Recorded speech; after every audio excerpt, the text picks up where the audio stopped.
लोग ठीक होंगे, खूब मन लगा के मेहनत कर रहे होंगे। तो आज हमारा जो दोस्तों टॉपिक रहेगा भाई, वो टॉपिक रहने वाला है security in the contemporary world. समकालीन विषयों में सुरक्षा पे आज हम बात करने वाले हैं। Today we will discuss about the security in the contemporary world. तो देखते हैं दोस्तों, सबसे पहले हमें समझना होगा कि सिक्योरिटी होता क्या है। आप सबको पता है कि भाई, जैसे एग्जांपल के लिए छोटी सी मैं आपको बात बताता हूँ। मान के चलो, जब हम छोटे बच्चे थे तो पेरेंट्स क्या करते थे, बच्चे रोड पे हमें अकेला नहीं छोड़ते थे। वो क्या करते थे, हमारी सिक्योरिटी करते थे, सुरक्षा करते थे। हम गलत संगत में ना पड़ जाएं तो वो क्या करते थे, हमारी सिक्योरिटी करते थे। चले, तो देखते हैं दोस्तों, हमारा जो टॉपिक है security in the contemporary world, समकालीन विश्व में सुरक्षा। देखते हैं भाई। तो सबसे पहले क्वेश्चन यही है कि व्हाट इज सिक्योरिटी। सिक्योरिटी का अर्थ क्या होता है, सिक्योरिटी का मीनिंग क्या होता है। Security means being safe from threats. It focuses only on very serious dangers that could harm our most important values so badly that they can not be fixed unless we take action to stop the danger. तो समझते हैं क्या बात है भाई। Security का meaning होता है being safe from the threats. भाई खतरों से क्या रहना है, थ्रेट से क्या रहना भाई, हमें सेफ रहना है। It focuses only on every serious dangers. तो ये फोकस करता है ऑन वेरी सीरियस डेंजर्स। ठीक है, किसके ऊपर भी फोकस करता है, ये बहुत गंभीर जो खतरे हैं उनके ऊपर फोकस करता है। That could harm our most important values, और जो हमारी मोस्ट इंपॉर्टेंट वैल्यूज है उनको हार्म कर सकता है so badly that they can not be fixed unless we take action to stop the danger. और भाई जब तक हम कोई एक्शन ना ले ले, unless we take action to stop the danger, तो भाई ये क्या कर सकता है, वो बैडली हार्म कर सकता है हमारी इंपॉर्टेंट वैल्यूज को। And they can not B fix unless, जब तक वो फिक्स नहीं हो सकते, जब तक ठीक नहीं हो सकता, जब तक we take action to stop the danger, जब तक हम खतरे को रोकने के लिए क्या नहीं कर सकते हैं, क्या नहीं ले लेते हैं, कोई भी एक्शन नहीं ले लेते हैं। चलें तो देखते हैं दोस्तों, सबसे पहला जो हमारा हेडिंग रहेगा वो रहेगा ट्रेडिशनल नोशंस। ठीक है, पारंपरिक जो नोशंस रहे हैं वो कौन से हैं। एक्सटर्नल मतलब बाहरी नोशंस की बात करेंगे, एक्सटर्नल नोशंस की बात करेंगे। The greatest danger to a country is from military threats. तो भाई किसी भी कंट्री के लिए जो ग्रेटेस्ट डेंजर रहता है, सबसे बड़ा खतरा रहता है, वो क्या रहता है, एक मिलिट्री थ्रेट रहता है। ठीक है, एक सैनिक हमला रहता है, सैनिक जो डर है वो रहता है। The source of this danger is another country which by threatening military action endangers the core values of sovereignty, independence and territorial integrity। देखो, तीन टर्म्स आती हैं बहुत इंपॉर्टेंट इसमें। The first one is sovereignty, second one is independence and third one is territorial integrity. अब आपको समझना क्या है दोस्तों इसमें, सबसे पहले कि किसी भी कंट्री के लिए सबसे बड़ा जो खतरा है, सबसे बड़ा थ्रेट क्या है भाई, मिलिट्री थ्रेट। तो सोर्स क्या होगा इस डेंजर का, रहेगा दूसरी कंट्री। ठीक है, और वो क्या थ्रेटन करती है, मिलिट्री एक्शन से इंडेंजर करती है उसकी core values of sovereignty. Sovereignty का मतलब होता है दोस्तों संप्रभुता। अगर इसके मीनिंग की बात करें हिंदी में तो संप्रभुता। अब ये भी इंपॉर्टेंट है हमारे लिए कि समझना कि संप्रभुता होता क्या है। मान के चलो इंडिया एक सवर्न कंट्री है, तो इसका मीनिंग ये है कि हम अपने एक्सटर्नल और इंटरनल मैटर्स के लिए खुद जिम्मेदार हैं। हम अपने एक्सटर्नल और इंटरनल मैटर्स में फैसले खुद ले सकते हैं। तो ये तो हो गई भाई sovereignty. Independence and territorial integrity, तो भाई जो हमारी स्वतंत्रता है, जो हमारी टेरिटोरियल इंटीग्रिटी है, उन सब की कोर वैल्यूज को क्या कर सकता है, ये इंडेंजर कर सकता है। सॉरी भी, देखते हैं। In response to the threat of war there are three choices with the government to surrender, to prevent the other side from attacking by promising to raise the cost of war to an unacceptable level and to defend itself। इसको भी समझते हैं अभी ध्यान से। अब इस threat के रिस्पॉन्स में, थ्रेट ऑफ वॉर के रिस्पॉन्स में भाई, there are three choices with the government. अब भाई गवर्नमेंट के पास कितनी है, तीन चॉइसेस है। पहला, टू सरेंडर, सरेंडर कर दे भाई, क्या कर दे, आत्मसमर्पण कर दे। टू प्रिवेंट, और भाई बचाओ। And the third, other side from attacking by promising to raise the cost of war. भाई क्या रेज हो जाएगा, जो कोस्ट है वॉर का वो रेज हो जाएगा। किस लेवल पे, टू एन अनएक्सेप्टेबल लेवल, अस्वीकार्य स्तर पर। एंड टू डिफेंड इटसेल्फ, और भाई खुद को डिफेंड करने के लिए, बचाने के लिए। Security policy is concerned with preventing war which is called deterrence and the limiting or ending war which is called defence. अब देखो भाई दो बातें आई हैं इसमें। Security policy is concerned with preventing war, भाई अगर सिक्योरिटी पॉलिसी कंसर्न है किसके लिए, वॉर को स्टॉप करने, प्रिवेंट करने के लिए, विच इज कॉल्ड डेटरेंस, उसको बोलते हैं हम निवारण या अवरोध। इसका मतलब होता है निवारण या फिर अवरोध भी होता है।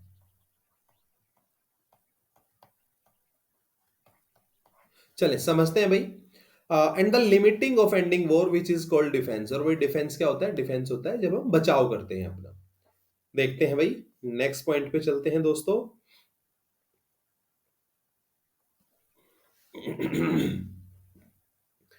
Balance of power means there should be balance between bigger and smaller countries. अब देखो भाई, बैलेंस ऑफ पावर, जो शक्ति का संतुलन है वो क्या है, उसका क्या मीनिंग होता है कि there should be balance between bigger and smaller countries.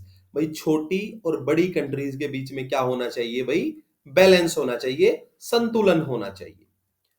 Alliance building means a coalition of states that coordinate their actions to deter or defend against military attack. अब देखो भाई, अलायंस जो होता है, गठबंधन होता है, वो क्या होता है, मींस एक कोएलिशन ऑफ स्टेट्स, कुछ स्टेट्स का जुड़ना आपस में, ठीक है, दैट कोऑर्डिनेट देयर एक्शन, और जो कोऑर्डिनेट करते हैं उनके एक्शंस को, टू डेटर, वो अवरोध डालने के लिए, निवारण करने के लिए, और डिफेंड अगेंस्ट मिलिट्री अटैक, भाई बचाने के लिए, रक्षा करने के लिए, और उसमें अवरोध डालने के लिए या फिर निवारण करने के लिए, ठीक है। तो भाई the coalition of states that coordinate their actions, तो भाई उनके एक्शंस के बीच में कोऑर्डिनेशन हो, और एक्शन, वो कोऑर्डिनेशन हो किस लिए, टू डिटर और defend against military attack, military attack के अगेंस्ट, या तो भाई बचाव के लिए या फिर अवरोध डालने के लिए, निवारण के लिए। In the traditional view of security, most threats to a country's security come from outside. अब देखेंगे भाई, इसमें ध्यान से देखेंगे। ट्रेडिशनल व्यू है जो सिक्योरिटी का, उसमें जो मैक्सिमम थ्रेट्स हैं वो कहां से आते हैं, to is country security from outside its borders, वो आते हैं उसके बॉर्डर्स के बाहर से। Because the international system is a rather brutal arena in which there is no central authority capable of controlling behaviour. इसको भी ध्यान से समझ लेना है भाई, कि भाई it borders, because the international system is a rather brutal arena, ठीक है, वो क्या है, एक ब्रूटल एरिना है, in which there is no central authority, कोई भी केंद्रीय अथॉरिटी नहीं है, सेंट्रल अथॉरिटी नहीं है, और वो अथॉरिटी क्या, कैपेबल ऑफ कंट्रोलिंग बिहेवियर, ठीक है, वो capable of controlling behaviour. Next देखते हैं, within a country the threat of violence is regulated by an acknowledged central authority, और भाई एक कंट्री के अंदर जो थ्रेट होता है, एक कंट्री के अंदर जो थ्रेट होता है वायलेंस का, उसको रेगुलेट एक एक्नॉलेज्ड सेंट्रल अथॉरिटी करती है, और उस अथॉरिटी को हम कहते हैं भाई गवर्नमेंट। उस अथॉरिटी को हम क्या बोलते हैं, उस अथॉरिटी को हम बोलते हैं सरकार। तो देख लेते हैं, बैलेंस ऑफ पावर हमने पढ़ा। बैलेंस ऑफ पावर क्या है, कि एक बैलेंस होना चाहिए बड़ी और छोटी कंट्रीज के बीच में, क्या होना चाहिए, संतुलन होना चाहिए, ये हमने देखा बैलेंस ऑफ पावर में। ये दोस्तों, ये टर्म्स बहुत इंपॉर्टेंट है बच्चों, ये टर्म्स आपको बहुत ध्यान से देखनी है। कई बार क्वेश्चन कैसा पुट कर लिया जाता है कि वो 4 स्टेटमेंट दे देगा और आपसे आंसर पूछ लेगा कि भी बैलेंस ऑफ पावर किसको कहा जाता है। तो अगर आपने ये कंसेप्ट क्लियर कर लिया तो ही आप उसका बेटर आंसर दे सकते हैं। अलायंस बिल्डिंग वाला हमने देख लिया भाई, कि वो कोऑर्डिनेट करते हैं एक्शंस को अपने आप को बचाने के लिए, फिर या अपना युद्ध से निवारण के लिए। ट्रेडिशनल व्यू ऑफ सिक्योरिटी में क्या था, कि भाई जो थ्रेट होता है वो आउटसाइड से आता है, और कंट्री को जो थ्रेट ऑफ वायलेंस से बचा, रेगुलेट करता है, उस एक्नॉलेज्ड सेंट्रल अथॉरिटी को क्या बोलते हैं भाई, गवर्नमेंट हम लोग बोलते हैं। चलें नेक्स्ट देखते हैं, ट्रेडिशनल नोशंस। ये हमने ट्रेडिशनल नोशंस एक्सटर्नल देखे थे, अभी हम जो ट्रेडिशनल नोशंस देखने वाले हैं दोस्तों वो इंटरनल है। Traditional security concern itself with internal security. After the second world war internal security was more or less assured to the powerful countries on the earth. देखिए भाई ध्यान से, तो ट्रेडिशनल सिक्योरिटी कंसर्न है with internal security, traditional security concern itself with internal, जो आंतरिक security है उसको लेके भी, after the second world war के बाद क्या होता है, internal security was more or less assured. ठीक है, तो इंटरनल सिक्योरिटी वाज वो क्या थी भाई, कम और ज्यादा एश्योर्ड थी to the powerful countries on the earth, जो भाई विश्व की शक्तिशाली देश थे उनकी कंटेक्स्ट में बात कही गई। नेक्स्ट पॉइंट देखते हैं दोस्तों, most of the European countries faced no serious threats from groups of or communities living within those borders। जो most of the European countries हैं उनको भाई मतलब ये most of the European country face no serious threats, उनको कोई भी serious threat नहीं फेस करना पड़ा, किससे भाई, फ्रॉम ग्रुप्स, ऐसे समूहों से, और कम्युनिटीज, ऐसी कम्युनिटीज से, ऐसे समुदायों से और ऐसे समूहों से उनको कोई भी सीरियस थ्रेट फेस नहीं करना पड़ा, living with in those borders, और जो उन बॉर्डर्स के बीच मतलब बॉर्डर्स के अंदर रहते थे, तो उनको कोई भी सीरियस थ्रेट किसी ग्रुप से या किसी कम्युनिटी से फेस नहीं करना पड़ा। Hence these countries gave importance to external security, और भाई जब इनको इंटरनली कोई दिक्कत नहीं हुई, ठीक है, Europe most of the European countries को जब किसी कम्युनिटी से या फिर किसी ग्रुप से इंटरनल दिक्कत नहीं हुई, तो उनका जो फोकस रहा वो उन्होंने किस पे रखा, वो उन्होंने जो इंपॉर्टेंस दिया वो किसको दिया, they countries gave importance to external security, बाह्य सिक्योरिटी जो थी उसके ऊपर इन्होंने फोकस रखा भाई। The security challenges facing the newly independent countries of Asia and Africa were different from the challenges Europe in two ways। अब देखेंगे भाई, तो सिक्योरिटी चैलेंज फेस किए न्यूली इंडिपेंडेंट कंट्रीज ने, भाई जो नए नए कंट्रीज इंडिपेंडेंट हुए थे उन्होंने ये जो चैलेंज है वो ज्यादा फेस किए, और वो कौन से कॉन्टिनेंट में थे, एशिया के या फिर अफ्रीका के, were different from the challenges Europe in two ways, और वही वो यूरोप से क्या थे, दो वे में, दो तरीके से वो चैलेंजेस थोड़े से डिफरेंट थे। देख लेते हैं उनको भी एक बार डिस्कस करके। The new countries face the prospect of military conflict with neighbouring countries. तो भाई क्या था उनके साथ, देखो जो नई कंट्रीज थी, नई कंट्रीज का मतलब है दोस्तों यहाँ पे न्यूली इंडिपेंडेंट कंट्रीज, मतलब जिनको नई नई क्या मिली है भाई, जिनको नई नई स्वतंत्रता मिली, तो उनके साथ क्या है, उनको भाई उनको मिलिट्री कॉन्फ्लिक्ट का सामना करना पड़ा, और वो किसके साथ, विद नेबरिंग कंट्रीज, अपने पड़ोसी देशों के साथ। जैसे भारत आजाद हुआ 1947 में, पार्टीशन होता है, पाकिस्तान एंड भारत अलग देश बनते हैं, और उनके बीच में क्या हुआ, मिलिट्री कॉन्फ्लिक्ट हुआ ना, 1947-48 में हुआ, उसके बाद फिर 1965 में हुआ, 71 में हुआ, 1999 में हुआ। They had to worry about internal military conflict, और भाई उनको they had to worry about, उनको चिंता किसकी थी, अबाउट इंटरनल मिलिट्री कॉन्फ्लिक्ट, जो भाई आंतरिक मिलिट्री कॉन्फ्लिक्ट था उसको लेके भी। Internally the new states worried about threats from separatist movements which wanted to form independent countries, और भाई इंटरनली उनको एक चीज की समस्या, जो नई स्टेट्स की जो चिंता थी वो क्या थी, थ्रेट्स फ्रॉम सेपरेटिस्ट जो मूवमेंट्स था, जो भाई अलगाववादी जो मूवमेंट थे उनसे भी, because which wanted to form independent countries, और वो क्या फॉर्म करना चाहते थे भाई, आजाद देश। ठीक है, जैसे भारत में भी ये समस्या की अगर हम भारत के कॉन्टेक्स्ट में बात करें तो ये समस्याएं भाई कभी नॉर्थ ईस्ट में भी रही हैं, कभी भी कश्मीर में भी रही हैं। चले, तो ये हमने देख लिया भाई ट्रेडिशन नोशन जो है इंटरनली। ठीक है, पहले हमने देखे थे एक्सटर्नली, अब हमने देख लिया भाई इंटरनल। चले देखते हैं नेक्स्ट पॉइंट दोस्तों, ट्रेडिशनल सिक्योरिटी एंड कॉरपोरेशन। अब देखो भाई पारंपरिक सुरक्षा एवं सहयोग, इस पे भी बात कर लेते हैं दोस्तों। In traditional security, there is a recognition that cooperation in limiting violence is possible. These limits relate both to the ends and the means of war।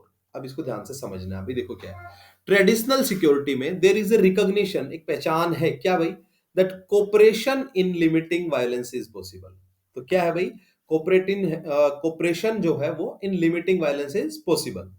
These limits relate both the end, और जो ये limits हैं ये relate करती हैं, इनका संबंध है भाई बोथ टू द एंड्स, दोनों ही सिरों से, the means of war, and मतलब दोनों ही सिरों से, both of the ends and the means of the war. Next point देखते हैं दोस्तों, इंपॉर्टेंट है बिल्कुल।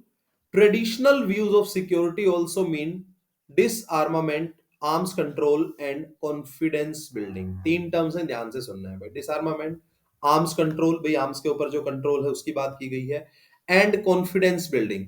कॉन्फिडेंस बिल्डिंग भी एक बहुत इंपॉर्टेंट टर्म है, ठीक है भाई। कैसे कॉन्फिडेंस बिल्ड होता है वो भी हम देखेंगे नेक्स्ट स्लाइड में। अभी तो इसको पढ़ लेते हैं पहले। Arms control regulates the acquisition और डेवलपमेंट ऑफ वेपन्स, ठीक है। आर्म्स कंट्रोल जो है वो किसको रेगुलेट करता है?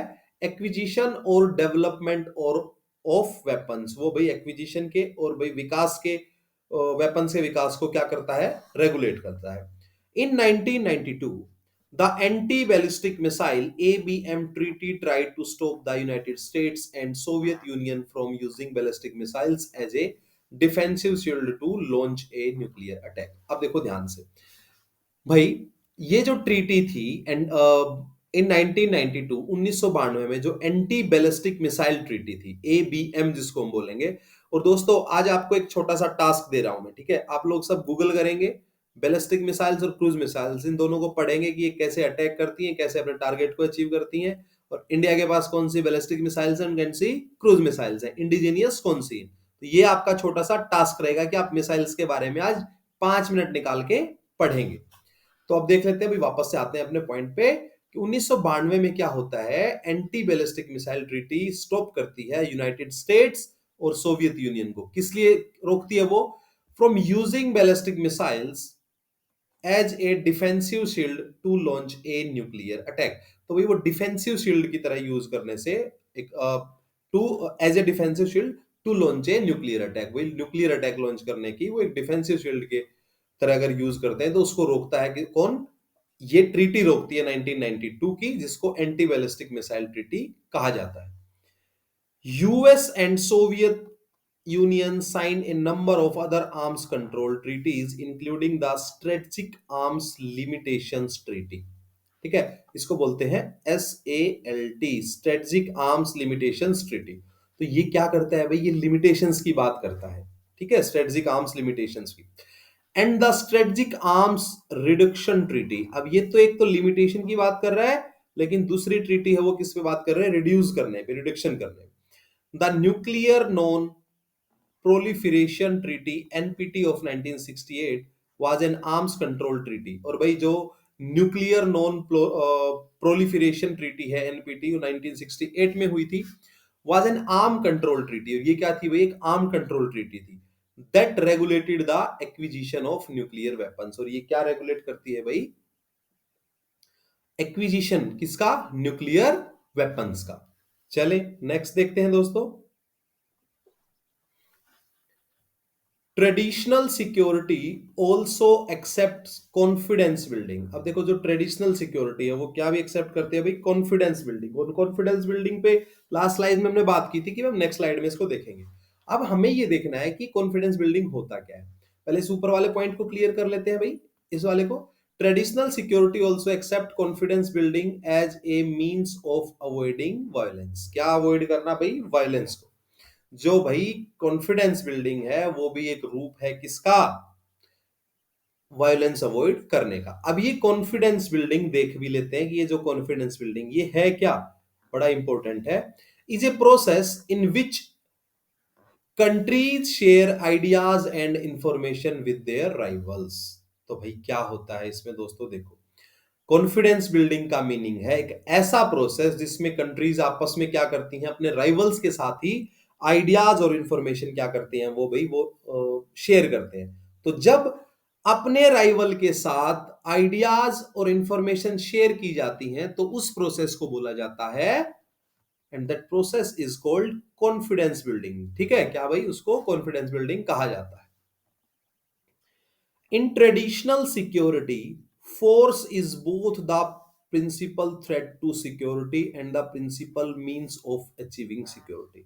अब देखो भाई, जो ट्रेडिशनल सिक्योरिटी है उसमें क्या होता है? जो force is both the principal threat to security. जो फोर्स है वो क्या है? प्रिंसिपल थ्रेट है सिक्योरिटी के लिए, ठीक है, खतरा भी है, and the principal means of achieving security. और भाई सिक्योरिटी को अचीव करने के लिए, सुरक्षा को अचीव करने के लिए वो क्या है? प्रिंसिपल मीन भी है, मतलब एक साधन भी है। देखो, फोर्स एक साधन भी है सिक्योरिटी को अचीव करने के लिए, और उसी सिक्योरिटी को वो खतरा भी बन सकता है। चलें देखते हैं नेक्स्ट पॉइंट। अब हम बात करेंगे नॉन ट्रेडिशनल नोशंस। अभी तक तो हमने ट्रेडिशनल जो पारंपरिक नोशंस है उनकी बात की। अब हम बात करने वाले हैं, now we will discuss about the non traditional notions. So first of all हमें जानना है कि what is the non traditional notions. Non traditional notions security go beyond military threats to include a wide range of the threats and dangers affecting the condition of human existence। देखो भाई, जो पारंपरिक जो पुराने समय से चलती आ रही है, ठीक है, और नॉन ट्रेडिशनल जो पारंपरिक नहीं है। गो बियॉन्ड मिलिट्री थ्रेट्स, भाई गो बियॉन्ड मतलब बिल्कुल सिरे पे चले जाएंगे। To include a wide range of threats, और इसमें क्या इंक्लूड है भाई, इंक्लूड करने के लिए wide range of threats and dangers affecting the condition of human existence. और भाई ये क्या है इसमें कि जो डेंजर्स हैं वो अफेक्ट करेंगे किसको, कंडीशंस ऑफ ह्यूमन एग्जिस्टेंस, जो ह्यूमन एग्जिस्टेंस है उसकी कंडीशंस को भी ये क्या कर देंगे, अफेक्ट कर देंगे। Non traditional security focuses on human and global security. और भाई जो non traditional security focuses, forces नहीं भाई, ये फोकसेस है, sorry. Non traditional security focuses on human and global security. ठीक है, ये किसके ऊपर फोकस करता है भाई, ये करता है ह्यूमन और ग्लोबल वैश्विक सिक्योरिटी के ऊपर। नेक्स्ट देखते हैं दोस्तों। Human security is about the protection of people more than the protection of states. और जो ह्यूमन सिक्योरिटी है वो किस पे फोकस करती है, वो लोगों की सिक्योरिटी, लोगों की सुरक्षा पे फोकस करती है, more than the protection of state. वो राज्य की प्रोटेक्शन को लेके इतना चिंतित नहीं है, वो किसके ऊपर है भाई, वो लोगों की सुरक्षा को लेके चिंतित है, उस पर ज्यादा फोकस करती है। All proponents of human security agree that its primary goal is the protection of individual। और भाई जो इसकी तारीफ करने वाले हैं, प्रोपोनेंट्स हैं, जो इसको प्रोपोनेंट करते हैं ह्यूमन सिक्योरिटी को, वो एग्री करते हैं कि ये प्राइमरी गोल क्या है इसका, इंडिविजुअल को, प्रत्येक की सुरक्षा, प्रत्येक का प्रोटेक्शन करना इसका क्या है, उद्देश्य है। अब नेक्स्ट देखते हैं, proponents of the narrow concept. अब देखो दो कंसेप्ट आएंगे यहां पे, एक नैरो कंसेप्ट आएगा, एक ब्रॉड कंसेप्ट आएगा। अब इसको समझना है कि जो नैरो कंसेप्ट है, नैरो कंसेप्ट वाले जो प्रोपोनेंट्स है उनका मानना क्या है कि जो human security focus on violent threat to individuals, कि भाई प्रत्येक जन के या एक एक जन के अगेंस्ट जो वायलेंट थ्रेट्स हैं उसके रिगार्डिंग जो वायलेंट थ्रेट्स हैं वो सिक्योरिटी उस पर फोकस करती है। While the proponents of the broad concept of human security, और भाई मानव सुरक्षा की जो ब्रॉड कंसेप्ट लेके जो सोचते हैं उनका क्या मानना है, वो आर्ग्यू करते हैं that the threat agenda should include hunger, disease and natural disaster. उनका क्या मानना है कि इस एजेंडा में शामिल किया जाए किसको, हंगर को, भूख को, बीमारियों को, और नेचुरल डिजास्टर को। किसको भाई, भूख को, बीमारियों को,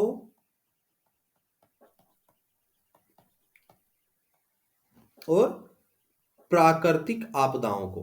भाई उनका मानना यह कि ये जो प्राकृतिक आपदा है, भूख है, बीमारी है, ये भी तो थ्रेट है ह्यूमन लाइफ के लिए। तो अगर हम माने तो भाई एक बात उनकी ठीक भी है, क्योंकि आप सिर्फ और सिर्फ इंडिविजुअल की सुरक्षा से कहां तक मान सकते हो। तो जो वो नैरो कंसेप्ट है वो मानता है इंडिविजुअल की सुरक्षा को, और ये मानते हैं भाई भूख, बीमारी और प्राकृतिक आपदा जैसी चीजों को भी ह्यूमन एग्जिस्टेंस के लिए या ह्यूमन सिक्योरिटी के लिए थ्रेट मानते हैं। नेक्स्ट देखते हैं दोस्तों, the idea of global security emerged in the 1990s in response to the global nature of threats such as global warming, international terrorism, and health epidemics like AIDS and bird flu and so on। समझो भाई, जो idea है global security का, ठीक है, वैश्विक सुरक्षा का, वर्ल्ड लेवल पे जो वैश्विक सुरक्षा का, लिख देता हूं वैश्विक सुरक्षा,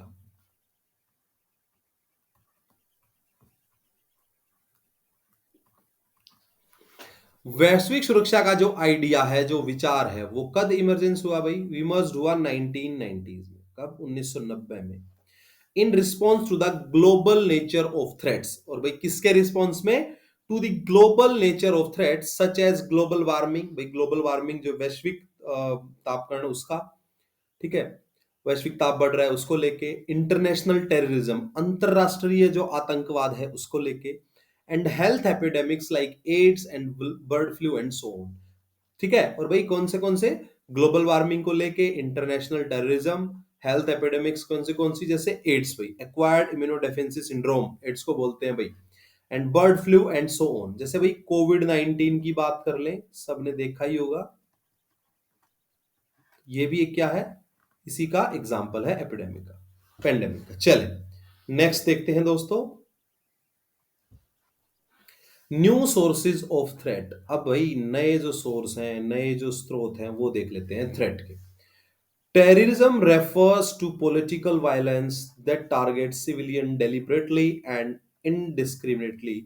International terrorism involves the citizens or territory of more than one country. तो सबसे पहले हमें करना क्या है, सबसे पहले हमें समझना है पहले पॉइंट को। Terrorism refers to political violence, और भाई ये राजनीतिक वायलेंस को कहा जाता है। वो टारगेट किसको करते हैं, दैट टारगेट सिविलियन डेलिबरेटली, जानबूझकर सिविलियंस को टारगेट किया जाता है, एंड इनडिस्क्रिमिनेटली, ठीक है, और भाई विदाउट एनी डिस्क्रिमिनेशन उनको टारगेट किया जाता है। International terrorism involves the citizen of territory और मोर देन वन कंट्री। अगर टेररिज्म में इन्वॉल्व है किसी एक से ज्यादा कंट्री की पॉपुलेशन, या उसमें इन्वॉल्व है भाई एक से ज्यादा कंट्री की जमीन, टेरिटरी, तो फिर उसको क्या माना जाता है भाई, उसको माना जाता है इंटरनेशनल टेररिज्म। नेक्स्ट देखते हैं, the classic cases of terrorism invoke hijacking planes or planting bombs in trains, cafes, markets and other crowded places. अब देखो भाई जो क्लासिक केस हैं टेररिज्म के, उनमें क्या क्या इन्वॉल्व होते हैं, जैसे हाईजैकिंग ऑफ प्लेन्स। आपने IC-814 करके एक मूवी वेब सीरीज कुछ है नेटफ्लिक्स पे, आप लोग देख लेना। तो वो और एक टाइम ऐसा आया था कि यार 90s और 80s में ना हमारे काफी जो प्लेन्स हैं वो हाईजैक हो गए थे, ठीक है। कभी किसी खालिस्तानी ऑर्गेनाइजेशन ने कर लिया, या फिर कभी किसी मुस्लिम ऑर्गेनाइजेशन ने कर लिया, ठीक है। चल, और प्लांटिंग बॉम्ब्स इन ट्रेन्स, और भाई बॉम्ब प्लांट कर देते थे कैफेज में, ट्रेन्स में, मार्केट्स में और दूसरे क्राउडेड प्लेसेस में। जैसे दिल्ली में आई थिंक 2008 में CP जो क्राउड प्लेस है, वहां पे बॉम्ब प्लांट किया गया था और वहां पे बॉम्ब ब्लास्ट हुआ था। चलिए नेक्स्ट देखते हैं, human rights have come to be classified into 3 types, और जो ह्यूमन राइट्स हैं वो आते हैं भाई, क्लासिफाई किया जाता है उनको 3 टाइप्स में। The first type is political rights such as freedom of speech and assembly. तो पहला टाइप क्या है भाई, पॉलिटिकल राइट्स, कौन से, जैसे such as freedom of speech and assembly, speech और फ्रीडम, पॉलिटिकल राइट्स जो हैं वो freedom of speech and assembly को लेके, बोलने को और इकट्ठा होने को। The second type is economic and social rights, दूसरा टाइप क्या है भाई, इकोनॉमिक और social rights. The third type is the rights of colonized people और ethnic and indigenous minorities, ठीक है। दूसरा क्या था कि भाई जो थर्ड टाइप है वो क्या है, राइट्स ऑफ colonized, जो उपनिवेशिक लोग हैं उनका, एथनिसिटी जो डिफरेंट एथनिसिटी से लोग हैं उनका, एंड इंडिजीनियस माइनॉरिटीज, और जो भाई घरेलू जो माइनॉरिटीज हैं उनका जो थर्ड टाइप है वो क्या है, उनके राइट्स को लेकर। नेक्स्ट देखते हैं भाई, global poverty is another source of insecurity. तो भाई जो ग्लोबल पॉवर्टी है, जो गरीबी है वैश्विक स्तर पे, क्या है दोस्तों, ध्यान से समझना है। जो ग्लोबल पॉवर्टी है वो भी अनदर सोर्स है किसका, इनसिक्योरिटी का भाई।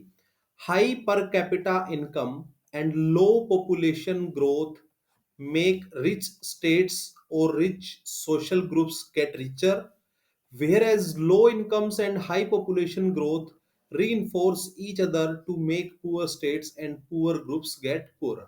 अब इसको समझना, अभी देखो, मान के चलते हैं दो ग्रुप हैं, दो कंट्री हैं, one is A and one is B. इसको थोड़ा तरीके से समझेंगे पहले। एक है per capita income, per capita income PCI बोलेंगे, और दूसरा है भाई पॉपुलेशन ग्रोथ, PG बोल देंगे इसको। ये ए कंट्री में तो क्या है, पॉपुलेशन ग्रोथ तो है लो, ठीक है, और पर कैपिटा इनकम है हाई। सेकंड केस में क्या है कि जो PCI है पर कैपिटा इनकम ये लो है, और जो पीजी है पॉपुलेशन ग्रोथ दोस्तों ये हाई है।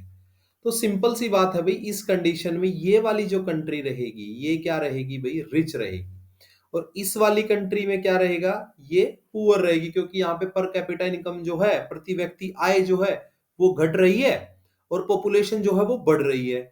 लेकिन एक एक केस में क्या है, पर कैपिटा इनकम तो अप हो रही है, बढ़ रही है, लेकिन जो पॉपुलेशन ग्रोथ है वो कम हो रही है। तो इससे क्या होगा, ये तो और रिच हो जाएगा, ये रिच है तो और रिच हो जाएगा, और ये पुअर है तो जो पॉवर्टी है वो भी बढ़ जाएगी, इसमें रिचनेस बढ़ जाएगी, इसमें पॉवर्टी बढ़ जाएगी। ठीक है, इसको ध्यान से समझना है। नेक्स्ट पॉइंट देख लेते हैं दोस्तों। Health epidemics such as HIV AIDS, bird flu and severe acute respiratory syndrome SARS have rapidly spread across countries through migration, business, tourism and military operations। अब इसको भी देखेंगे। जो हेल्थ एपिडेमिक्स है, जैसे भाई HIV एड्स है, HIV एड्स, बर्ड फ्लू, कोविड-19 को भी इसमें हम ले सकते हैं, कोविड-19, and severe acute respiratory syndrome SARS have rapidly spread across countries। और ये भी क्या हो रहे हैं, रैपिडली फैल रहे हैं कंट्रीज में, थ्रू माइग्रेशन, माइग्रेशन के थ्रू स्थानांतरण जो लोगों का होता है एक स्थान से दूसरे स्थान पर, जो लोग चले जाते हैं उनके थ्रू, बिजनेस के पॉइंट ऑफ व्यू से भी लोग जाते हैं तो उससे, टूरिज्म से भाई जब लोग घूमने फिरने जाते हैं, पर्यटन करने जाते हैं, एंड मिलिट्री ऑपरेशंस, और मिलिट्री ऑपरेशन से भी क्या हो रहा है भाई, हेल्थ एपिडेमिक्स का जो खतरा है वो, या हेल्थ एपिडेमिक्स है वो क्या हो रही है, रैपिडली फैल रही है, मतलब स्प्रेड हो रही है। नेक्स्ट देखते हैं दोस्तों, कोऑपरेटिव सिक्योरिटी, सहयोगी सुरक्षा, इसको भी देख लेते हैं कि इसमें क्या क्या इंपॉर्टेंट है। Dealing with many of non traditional threats to security require cooperation rather than military confrontation. ध्यान से देखना है भाई, dealing with many of non traditional threats, जो नॉन ट्रेडिशनल थ्रेट्स हैं उनके साथ सिक्योरिटी रिक्वायर कोऑपरेशन। भाई जब हम नॉन ट्रेडिशनल थ्रेट्स के साथ डील करते हैं तो we need security, we need require cooperation rather than military confrontation. तो हमें भाई सामरिक रूप से, सैनिक रूप से, मिलिट्री रूप से कन्फ्रंटेशन से बचने की बजाय हमें क्या जरूरत ज्यादा है, कोऑपरेशन की जरूरत ज्यादा है। नेक्स्ट देखते हैं, कोऑपरेशन में भी बायलेटरल, ये कैसा हो सकता है, ये द्विपक्षीय हो सकता है।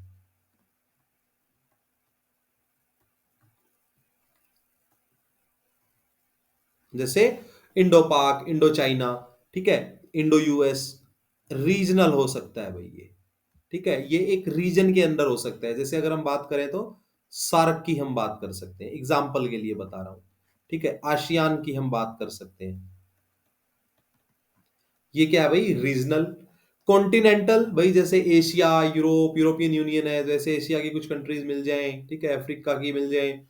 और ग्लोबल और वैश्विक स्तर पे, which would all depend on the nature of the threat and the willingness and ability of countries to respond.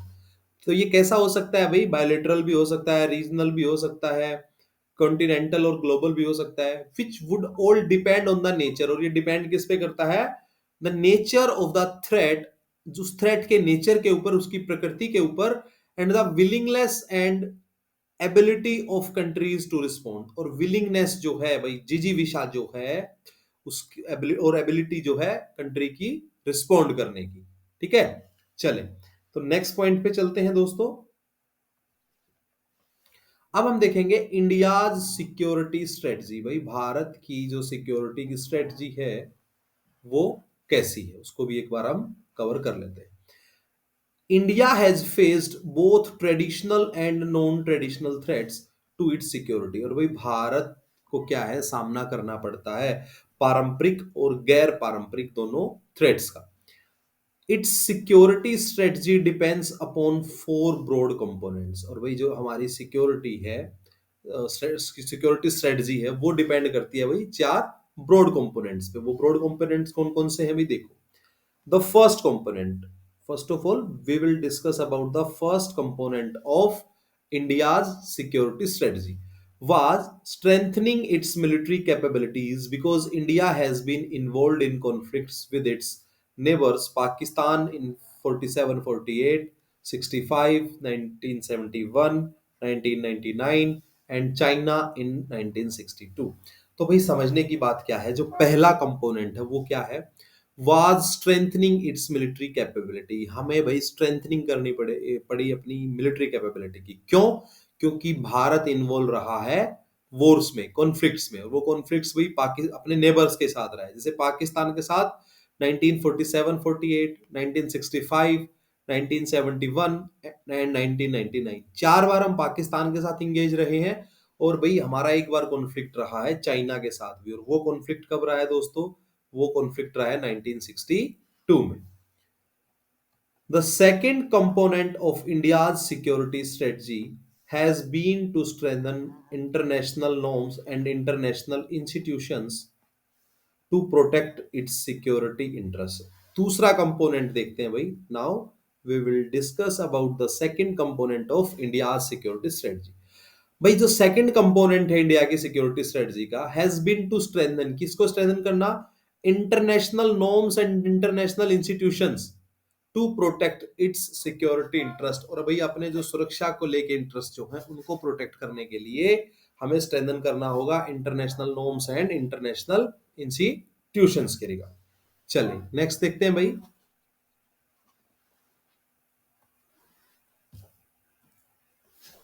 The third component of India's security strategy. Third component क्या है दोस्तों? Of Indian security strategy is gear towards meeting security challenges with in the country. और भाई क्या है? Gear towards meeting security challenging, जो security challenges उनको country में मिलते हैं। अब लास्ट पे बात करते हैं, फोर्थ पे। There has been an attempt in India to develop its economy in a way that the vast mass of citizens are lifted out of poverty and misery, and huge economic inequalities are not allowed to exist, which has not quite succeeded। भाई fourth component जो है हमारी security strategy का, वो क्या है? There has been an attempt in India to develop its economy, अपनी economy को डेवलप करने का एक attempt in a way that the vast mass of citizens are lifted out of poverty. बहुत बड़े लेवल पे पॉपुलेशन को पॉवर्टी से, मिजरी से, माइजरी से क्या करना है? निकालना है। एंड ह्यूज इकोनॉमिक अनइक्वालिटीज, और उनके बीच में जो भाई अनइक्वालिटीज हैं, जो असमानताएं हैं इकोनॉमिक बेस पे, are not allowed to exist. और भाई इन्होंने ये अलाउड नहीं करती हैं, ठीक है, ये कंडीशंस अलाउड नहीं करती हैं। And which has not quite succeeded, और भाई इसमें हमें जो उम्मीद थी सफलता की वो नहीं मिली। तो भाई ये था हमारा टॉपिक दोस्तों। और भाई हमें क्या करना है, फिर एक बार बोलता हूं दोस्तों, आपको भाई रिवीजन करना है बड़ा मन लगा के, ठीक है, रिवीजन करना है। और मल्टीपल चॉइस क्वेश्चंस और प्रीवियस ईयर क्वेश्चंस को भी थोड़ा सा देख लेना है भाई, बहुत इंपॉर्टेंट रहते हैं। तो मिलते हैं दोस्तों नए सेशन में नए टॉपिक के साथ। तब तक के लिए जय हिंद।